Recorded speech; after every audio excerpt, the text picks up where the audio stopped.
Mi scrivesti amore bello quando torni dal Brasile, mi ha portato un pappagallo da portare in rarità. Un pappagallo è bello come mio sole, che l'ha imparato a dire male parole.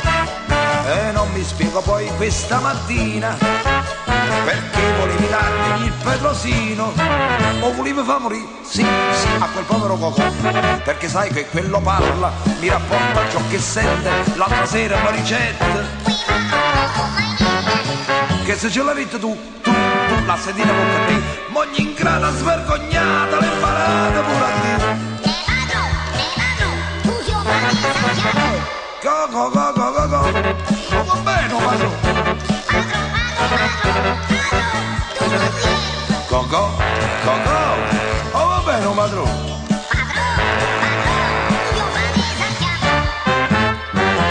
Mi scrivesti vita mia, sto facendo casa e chiesa, sto pigliando anzularchie, senza te non posso stare. Or se ti chiedo un bacio, un dolce ammesso, invece di dirmi sì, rispondo oh yes.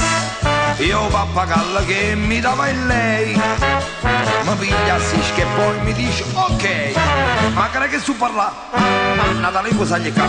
Tu mi fai la madonnella, ma che poi ti sbrevogna, l'altra sera mi ricette che se ce l'hai detto tu la sentiamo con te, moglie ingrata svergognata, l'hai imparata pure a dire. Cocò, va bene padrone. Cocò, oh va bene padrone.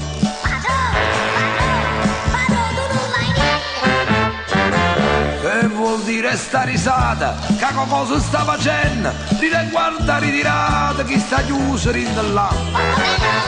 Non venga niente più, leva dananza.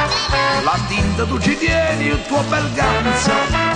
Perciò Cocò diceva con sollazzo, casaglie le persone tutte razze.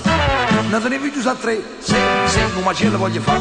Non portare caramelle, pastarelle e bombolone, e che fanno stati quattro lire in due stiponi. Non ne posso proprio più, e non ridere Cocò, moglie in grana svergognata, ma cosa metto a fare? Cocò, oh va bene padrone. Cocò, oh va bene padrone.